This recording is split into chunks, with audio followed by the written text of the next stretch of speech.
Hello guys, ఈరోజు మనం react useState గురించి తెలుసుకుందాము. So useState is a function కాంపోనెంట్లో యూజ్ చేస్తాం దీన్ని మనం. సో ఫస్ట్ ఆఫ్ ఆల్ దీన్ని మనం ఎలా అర్థం చేసుకోవాలంటే ఒక బేసిక్ ప్రోగ్రామ్ అయితే రాద్దాము. So like simple counter.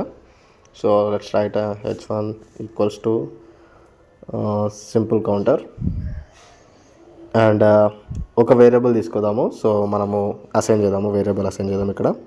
So h2 tag తీసుకొని అందులో counter colon equals to variable name counter అని పెడుతున్నాను నేను.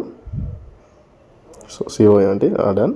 నెక్స్ట్ సో దీన్ని మనం ఎలా కాల్ చేయాలంటే యూస్టేట్లో ఫస్ట్ ఆఫ్ ఆల్ సో ఇక్కడ కౌంటర్ అయితే క్రియేట్ చేసుకున్నాను నేను. సో నెక్స్ట్ దీన్ని ఎలా కాల్ చేయాలంటే కాన్స్ట్ ఇక్కడ అరే ఎలిమెంట్స్ తీసుకోవాలి. లైక్ అరే ఎలా స్టోర్ చేస్తామంటే స్క్వేర్ బ్రాకెట్స్ కదా. సో సేమ్ దీన్ని కూడా స్క్వేర్ బ్రాకెట్స్ తీసుకోవాలి. ఇక్కడ 2 వేరియబుల్ నేమ్స్ అయితే తీసుకోవాలి. ఫస్ట్ వన్ మన వేరియబుల్ కౌంట్ అండ్ ఇంకోటి సెట్ వేరియబుల్. సో అంటే సెట్ సిఓ ఏంటి మీరు ఇక్కడ ఏమైనా పెట్టుకోవచ్చు equals to use state.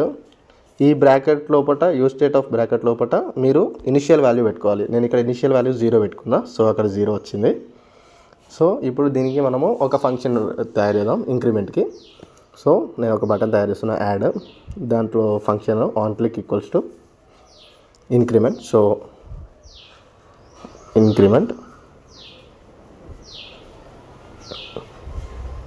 So దీనికి మనము సో ఎప్పుడైతే ఈ బటన్ క్లిక్ చేస్తామో మనము వాల్యూ అనేది ఇంక్రీజ్ అవ్వాలి. సో కాన్స్ట్ ఇంక్రిమెంట్ దీని ఒక నేను అరే ఫంక్షన్లో రాస్తున్నాను. So equals to square brackets equals to అరే ఆఫ్.